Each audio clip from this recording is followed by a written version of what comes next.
Morning આરતીજી જે રીતે અત્યારે આપણે જોઈ રહ્યા છે ઓવરઓલ માર્કેટમાં એક સારી એવી મોમેન્ટમ આપણને ઓપનિંગ સાથે જોવા મળી હતી, જ્યાં ઓપનમાં આપણને કંઈક ને કંઈક 400 ની ઉપર 23,400 ની ઉપરના લેવલ સાથે ઓપન થતું જોવા મળ્યું ને ઇનિશિયલ ફેઝમાં કંઈક ને કંઈક હાયર લેવલ સસ્ટેન કરવા માટે સફળ પણ રહ્યું હતું, પરંતુ અત્યારે કંઈક ને કંઈક 23,400 ની નીચે ફરીથી આપણને સ્લેપ થતું જોવા મળી રહ્યું છે. તો પોસિબલ છે કે અહીંયાથી કંઈક ને કંઈક હવે 23,400 23,450 ની આસપાસના લેવલ છે, જે એક ઇમ્પોર્ટન્ટ હર્ડલની જેમ કામ કરતા જોવા મળી રહ્યા છે. એડિશનલી 20 ડેઝની એક્સપ્લેનેશન મીયર્સ પણ આ જ લેવલ્સની આસપાસ આપણને પ્લેસ થતી જોવા મળી રહી છે, જે ઇન્ડિકેટ કરી રહ્યું છે કે ક્યાંક ને ક્યાંક એક ઇમિડિયેટ હર્ડલ આપણને 23,450 ના લેવલ્સની આસપાસ બનતો જોવા મળી શકે છે.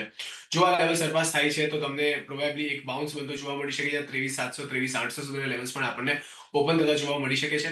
ઓન ધી અધર સાઇડ જો અગર અહીંયાથી આપણને 23,450 ના લેવલ સરપાસ થતા નથી જોવા મળતા અને ફરીથી રિજેક્શન આવે છે, તો ક્યાંક ને ક્યાંક નીચેની સાઈડ પર 23,200 23,250 ના લેવલ્સ પર સપોર્ટ પણ આપણને બનતો જોવા મળી શકે છે. તો અહીંયાથી ખૂબ જ ક્રુશિયલ રહેશે 23,450 ના લેવલને સરપાસ કરવું, એક મેક ઓર બ્રેક લેવલ કન્સિડર કરી શકાય એવું છે. જો એની ઉપર સસ્ટેન કરે છે તો ડેફિનેટલી એક પોઝિટિવિટી આપણને ઇન્ડેક્સ સ્પેસિફિક બનતી જોવા મળી શકે છે. તો વ્યૂ અહીંયા નિફ્ટી માટે બની રહ્યો છે 23,450